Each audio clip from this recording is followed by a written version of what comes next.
nekk la gën a fas yéene kaay am dinañ bëgte bu baax a baax tey taxaw seetlu bi la rek mooy gis nañ démb Mbàkke tàng na waaw mais li ko indi yëpp dañ naan préfet la wala nguur gi parce que tamit nañu waxante dëgg waa bu fekkoon manifestation bi kii seen meeting boobu meeting Pastef autorisé nañ ko amaana yëpp du fi am mais nag bëgg na nit ki fu mu génn rek nga xooñañal ko Sénégal yi dañoo sonn parce que méttal yi méttal Sonko dafa jéggi dayoo imagine ku ànd ak Sonko rek yaa ngi ñu ngi commencé arrêté nit ñi di jàpp nit ñi di xoñañal nit ñi xoolal li fa yàqu yëpp te buñ autorisé woon meeting boobu loolu lépp du fa yàqu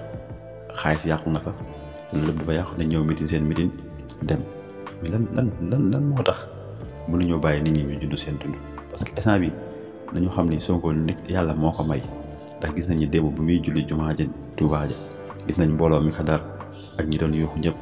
kon te ñooñu noonu naturellement lañ ñëwee kenn fayuñu kenn joxuñu kenn dara dañoo ñëw ndax seen cofeel ak seen bëgg-bëgg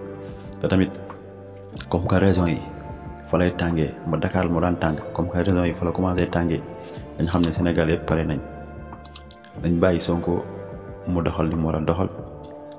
Sénégal cim kanam mais ngeen bëgg a jàpp benn nit rek singali ko bu yàggee askan ñooy taxaw parce que tamit lii mënoon na ñàkk rek nañ ko waxtaanee rek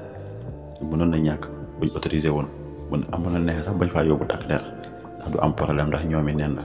mais tey biti nañ daj station yi nañ laal supermarché yi nañ laal nangam ak nangam loolu lépp ñoom ñoo ciy dund ay métit rek waaw di Macky Sall tëj na meeting bi dem na Thiès digg na fa ay digg yëpp lancé na fa ay travaux tamit yooyu yëpp dégg nañ ko waaye ñi ngay ñaan moom lépp lu ci romb 2024 rek yàlla bu àggal ndax parce que moom instant yi tàggoo tour lay def di wër di tàggoo ndax mandat am jeex na waaw di rafetlu nag sapeur pompier yi mu yóbbu Turquie